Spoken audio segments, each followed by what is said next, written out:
Edi mutwe bamu waterboarding. Waterboarding is when they tie you and they start pouring water in your face and mouth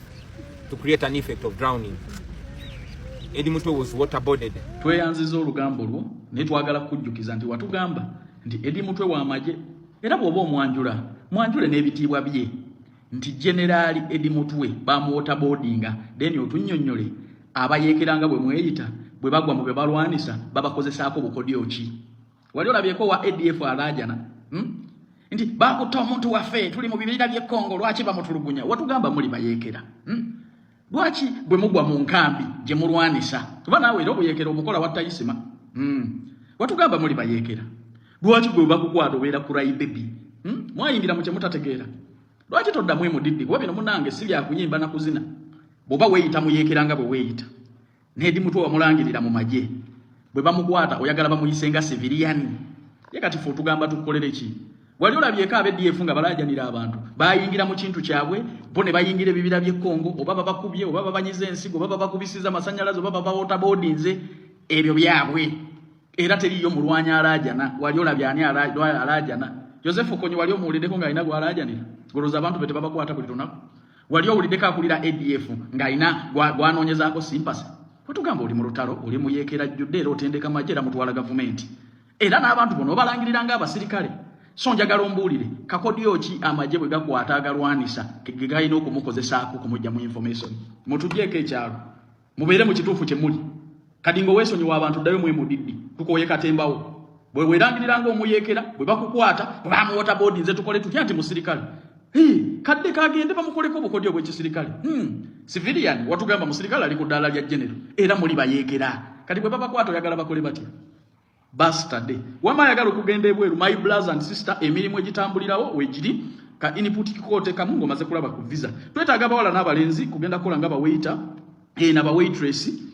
mu ggwanga nga Qatar, Saudi Arabia ne Kuwait bakama bange emirimu bagimpadde okuva ku myaka 21 paka emyaka 38 bakusuza bakulisa atera nga bakujjanjaba sala ava ku milioni 1.5 paka ku milioni 2.3 eri ba chef n'aba abantu abalala bakola emirimu egiri professional so mutwettanire mututukirire ku noti 7 oba noti 7 ogenda kuba onfuna butereevu nze Calvin Kayanja Namiro lekera omulenzi gwe okubeera too much ate ng'olimba va mu fake life lekera okwerimba n'okwogera ebitagatta. First of all bwe wayita onatandika business eyo wagenda ng'ota business z'abanno ng'otambulira mu mmere nga bweyafumba emmere omulikodinga nga buli mmere gye bakugamba ya lubato ng'omanyi bantu ameka bakosa bawatira business ojikata n'omukazi gwalikodingako ng'anyiga emmere n'omulamisa ensi yonna nga bwali omucyafu bwali kiki awo content wabatadde ebiseera ebisinga mukola ebintu nabadde njogera ne mbagamba nti abantu abamu temumanyi content kyabatidde oba wabakomezza ne wabayo ngamba ne wabayo ayogera ofurofota tategereka ne mbagamba nze kwata kubana be nasiba omuwa mulimu Dubai obeera ndani olabe nti basobola okulinya ennyonyi obulamu nabukomye obumu gondabanga okusagana kutwala mu court nofuka convict nofuka suspect ne waba oyitako yapota otosobola kuyitawo nze nabako wano omusajja bamuwaako omulimu mu government parliament yonna negana ne mugana oyisa kyamukama nakunamya amatako ge yakunamya ne bamuwa omulimu ne baguma ne basayininga out n'avaamu bw'okola content walowooza okola content nze n'abaana bakoleko ebintu bingi nnyo temumanyi bintu ebyo bigenda bakomya ojja tuuka ekiseera ogende maka g'abantu okuwasa bajjayo akataminga gyekali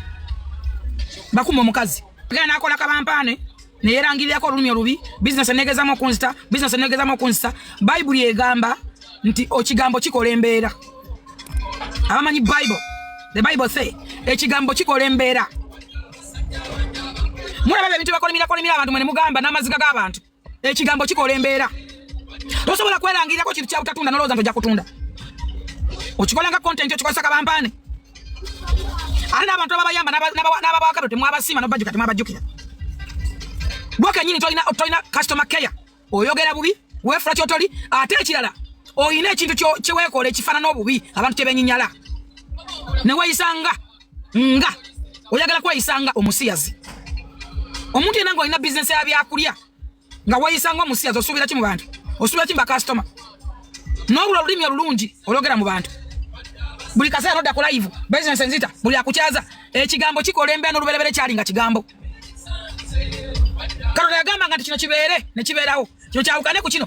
kitegeza nawe tolina believe tolina mukutunda konna toli mulungi kimale bantu tolina customer care malali bantu you are not a friend eri abantu abamu ne content gwakola nga yakosanga business z'abanno gwe nawe katolina business buli mwana ali ku TikTok ngo ina business nga bakuwa emirimu gyo kuba business z'abanno zigwe ndaba oluvubuko olwekirizinda olwo olutunula obubirulinga koloboza olwo lulina biguna guna mu face biringa bikata bya lumonde lulinga lubolo yenge oluvubuko olwo lugenda kwa kuchocha mulindeko ajja genda wa muntu afumbe birika ya mazaji moche lukwala kizana lugenda nga lwasamira abantu chokola business yo muntu nawe kyogenda okubera mu business yo wera bide business z'abantu za wakubanga wera bide neyisayo abantu basobola kuwagira nga bakola mu oluntuntu n'abakuwagidde batono toyina customer care bakwata byote wala jabbi kugamba nzate kuyanza bikugamba ate bino mbikugamba bikuyambe abana mwenna abali ku TikTok kababere bakadama kababere bani kababere abavudde bweru gwanga mukama babulesi n'ababayo ka capital na nimukomawo noddango oli mulamu alhamdulillah banna abalabadde balwadde abalabadde bafudde abalabadde abajjemu biki gwokomyewo ngo ine emikono n'amagulu kyusa obulamu ekyokubiri njagala muyigo okwegomba nga mwegomba bibagattako mwegomba omuwala gwe bayita Phoebe Mukanzola bawala mwenna Phoebe is a testimony kumwa bana badeke bweru oba kubana bali ku TikTok n'oboli wana Phoebe is a testimony era Katonda bamuterawo nga testimony dwakwa mubusabusa Katonda mwitima jamwe era kyale kyabonya buta bana Katonda naye Phoebe is a testimony sigama ndikola business ya Phoebe no naye tunulira Phoebe eneyisaye ebikolwa bye emikwano gyaji kuwata atya wanu temukuma mikwano oyine wakusembeza nakwagala omwefulia mudakikambale n'omugeyagaya na miro ino olugambo olukunyana mukabina tolina gwotageya tosa akwana mukwano gwo dakikabina tamwogera ko boyimuka wati tuli wano no ono legi ngijamba deni mwaka tuli tukaze nokulya mmere simanye mmere ya lubatu ebyo bemwekola akola ebyo I'm telling you